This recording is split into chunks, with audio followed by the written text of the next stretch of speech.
All right, so the focus of our project is mental and physical health, Essentially, we are creating a multi-tiered subscription platform that includes newsletters and other services to promote mental and physical well-being.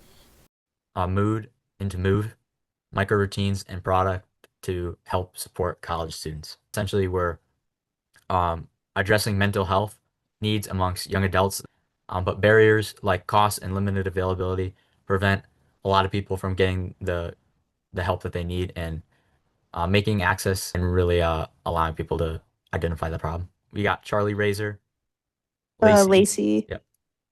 I'm Isaac. And Silver Sonigo. Okay, so our main problem is that many university students are struggling with mental and physical stress. Campuses we see now do not have enough accessible resources to support them.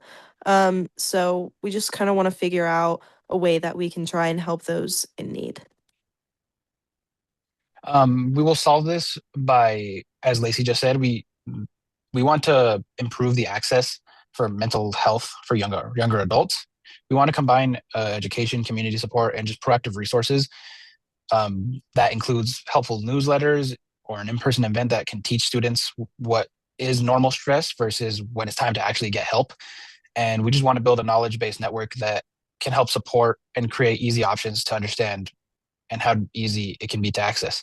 Finally, we will also use kind of like a subscription-based model so students can receive guidance instead of just waiting until they are fully in a crisis where it's already too late.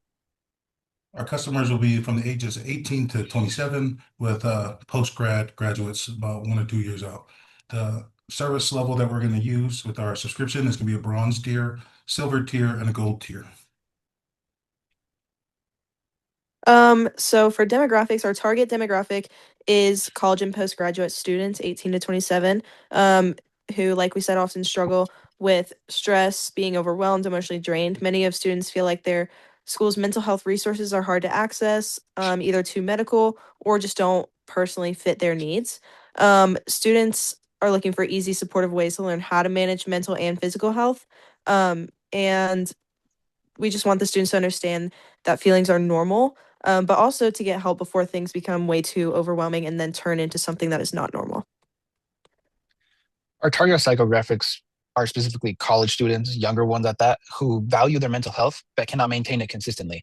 We also want to target students that are motivated to be stress free and just feel understood when they are in the right headspace because when you're in a tough spot, it's best to be understood and heard. And the best thing that they want is just an easy and accessible solution, and that is who we will be targeting. Some of the proxy indicators that we've identified have been grouped in different functions. One being dropping in the GPA, one being seeking support through counseling visits, one be lack of sleep, sleep duration, people either sleeping too much or not sleeping enough with the insomnia, and then last, substance-related abuse or binge drinking and caffeine and stuff like that. Our target demographic for Watering Holes is going to be spending a lot of their time interacting with the university on a necessity basis where maybe they'll show up for the exams and things that are the most important, but they won't be attending class, they won't be attending office hours and avoiding a lot of social settings, whereas they might be more inclined to spend time alone or in their dorms. Um, and so while some of these uh, members of the demographic might be on campus, some will be commuting. So our for our hypothesis, assumption one is that college students struggle to find outlets to help deal with their mental challenges.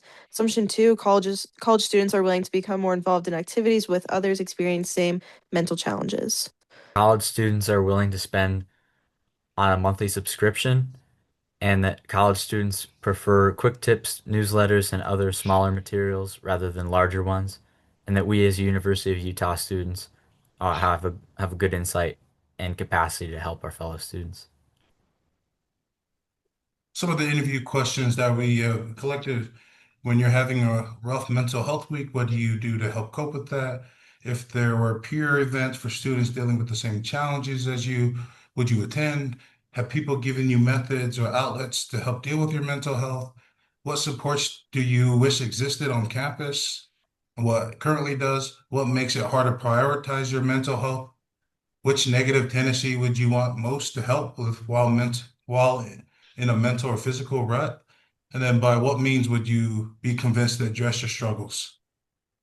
Some evidence that we would use to validate our end user profile would be 1 to 2 year postgraduates, people who drop in normal attendance from classes, people from the ages of 18 to 27, so around younger to mid-age adults, and students that also live in the dorms.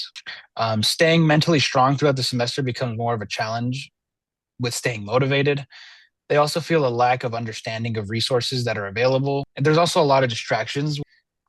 And finally, it just kind of feels like it's a recycle of the same events every single day, balancing work life demands. It causes people to just push through the struggles rather than just dealing with the stresses and aiding their mental health.